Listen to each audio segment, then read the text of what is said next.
एक जले कुचले बुरी हालत में आदमी ने एक दरवाजा खटखटाया। वह घबराकर बोला कि कुछ लोग उसका पीछा कर रहे हैं। घर का मालिक उस पर विश्वास नहीं करता तो वह घुटनों के बल गिर पड़ा और रोते हुए खुद को एक डरपोक बताया। उसने कहा कि उसकी पत्नी को उठा लिया गया है और वह कुछ नहीं कर सका।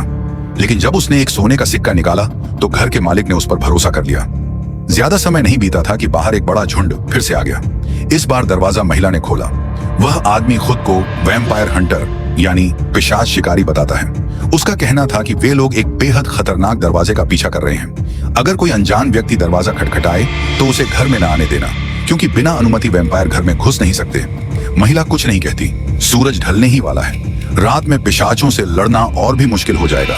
वह जाने की तैयारी करता है। जाते जाते वह महिला को सावधानी बरतने की हिदायत देता है, लेकिन यहीं से हालात बेकाबू हो जाते हैं। महिला दरवाजा बंद कर शॉटगन एक तरफ रखती है और अपने पति को आवाज देती है, पर जवाब नहीं मिलता। वह जब बेडरूम का दरवाजा खोलती है तो देखती है कि वही अजनबी खून से लथपथ खड़ा है और उसका पति जमीन पर पड़ा है। और तभी उसका पति बोर्ड उठ खड़ा होता है, खून से लथपथ होकर बात करता है। पूर्णिमा की रात है, वैम्पायरों की शिकार की रात। एक दूसरी जगह स्थानीय अश्वेत समुदाय में एक ब्लूज म्यूजिक बार खुलता है। मालिक हैं दो जुड़वां भाई, स्मोक और स्टॉक। दोनों युद्ध के अनुभवी, पहले वर्ल्ड वॉर में हिस्सा ले चुके।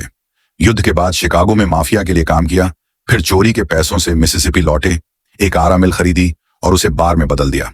दो और अहम किरदार, स्टॉक की पूर्व प्रेमिका मैरी, जिसकी नस्लीय पहचान मिश्रित है, और उनका भतीजा सैमी।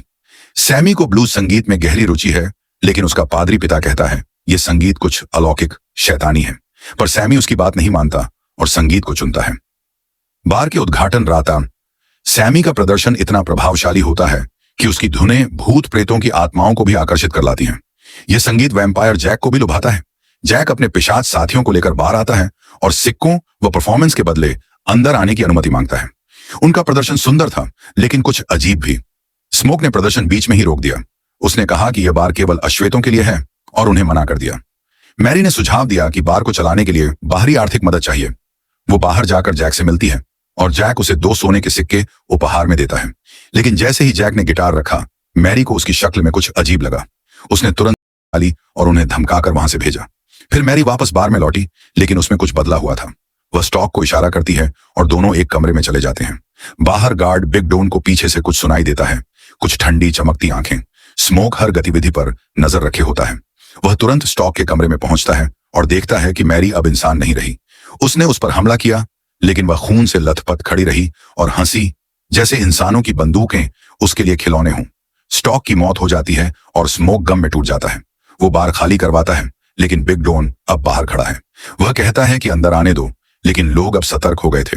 जब सबने शक जताया तो बिग डोन बोला, तो मेरी तनख्वाह दे दो। स्मोक ने पैसे दिए, लेकिन दरअसल वह अब वैम्पायर बन चुका था। अचानक अगल बगल से दरवाजा खटखटाने की आवाज आती है। स्टॉक अब वैम्पायर बन चुका है। वे अब समझते हैं कि सिर्फ चांदी या लकड़ी की खूंटीन से ही वैम्पायर मारे जा सकते हैं। तब सैमी को दूर से संगीत सुनाई देता है। जैक ने बाहर कॉन्सर्ट शुरू कर दिया था, जहां सभी लोग अब पिशाच बन चुके थे। ये एक नया जाति मुक्त दुनिया थी। संगीत में रंग का भेद मिट गया था। अब फर्क क्या रह गया, इंसान या वैम्पायर?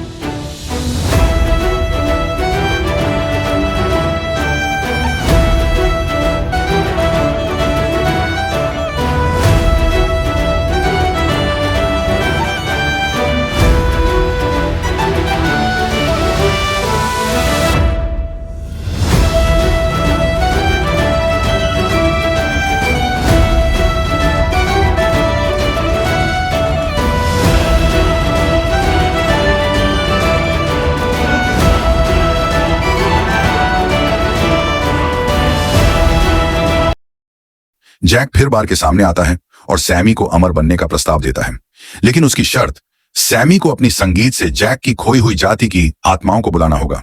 और वह चेतावनी देता है कि स्थानीय जमींदार 3 के पार्टी का नेता है और सुबह हमला करेगा। घर वालों ने जैक का प्रस्ताव ठुकरा दिया। जैक ने वैम्पायर बने छोटे ली को भेजा, जो ग्रेस का पति है। वह उनकी बेटी को नुकसान की धमकी देता है। ग्रेस अब हार मानकर लड़ने का फैसला करती है।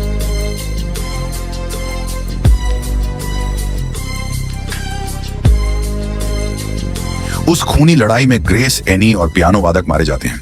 मैरी दुख में भाग जाती है। स्मोक, सैमी और एक और साथी भागने की कोशिश करते हैं, लेकिन वैम्पायरों द्वारा घेर लिए जाते हैं। so long that even my mama thinks that my mind is gone. But I ain't never crossed a man that didn't deserve it. Me be treated like a punk, you know that's unheard of. You better watch how you're talking and where you're walking, or you and your homies might be lined in chalk.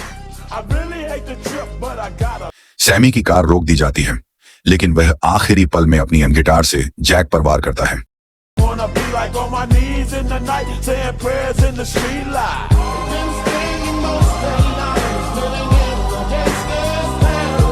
तभी smoke आता है, एक लकड़ी की छड़ी Jack के सीने में घोंप देता है। जैक की आत्मा तड़प उठती है, उसका शरीर जलने लगता है।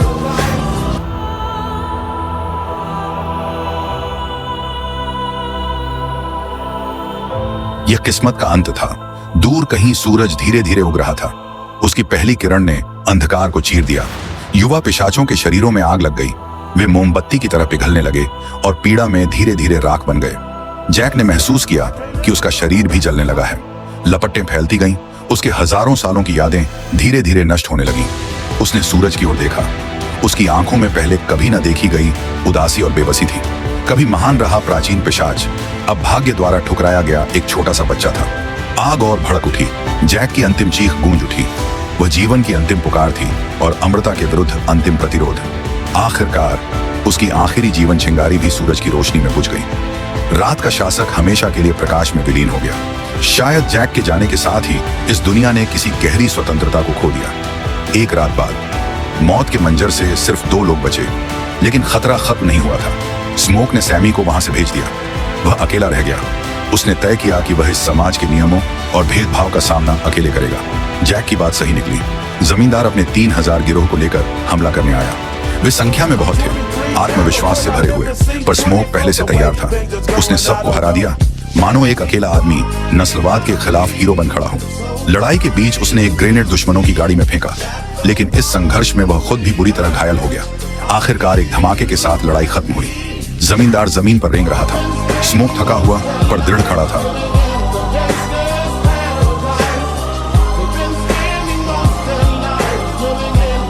उसने सिगरेट जलाई और चुपचाप बैठ गया। जमींदार को उम्मीद थी कि वह उसे छोड़ देगा, लेकिन स्मोक ने सच की गोलियों से जवाब दिया।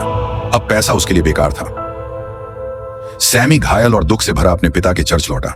पिता ने कहा, संगीत छोड़ो, आत्मा का उद्धार खोजो, पर सैमी ने मना कर दिया। उसने सिर्फ गिटार उठाया और अपने सपनों के साथ चर्च छोड़ दिया। 60 साल बीत गए। अब सैमी शिकागो का एक महान ब्लूज संगीतकार था। उसकी आंखों की चमक अब भी वही थी। पुराने साथी स्टार्क और मैरी उससे मिलने आए। उन्होंने सच बताया। उस रात स्मोक ने ही उसे जिंदा छोड़ा था। शर्त यह थी कि सैमी की जिंदगी सुरक्षित रहे। उन्होंने सैमी को अमृता का मौका दिया, पर सैमी ने ठुकरा दिया।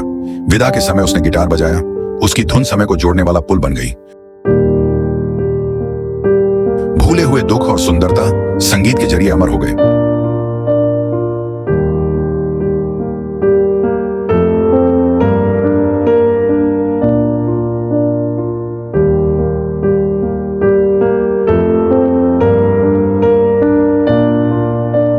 सैमी ने साफ कहा, वह रात अब भी मुझे सताती है, पर सूरज डूबने से पहले का वह वक्त मेरी जिंदगी का सबसे सुंदर दिन था।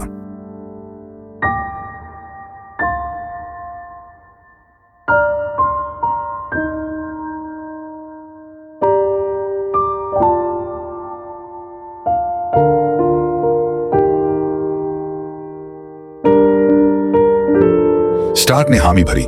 हाँ, वह आखिरी बार था जब मैंने अपने भाई स्मोक को देखा, आखिरी बार सूरज को देखा और आखिरी बार सच में आजादी को महसूस किया।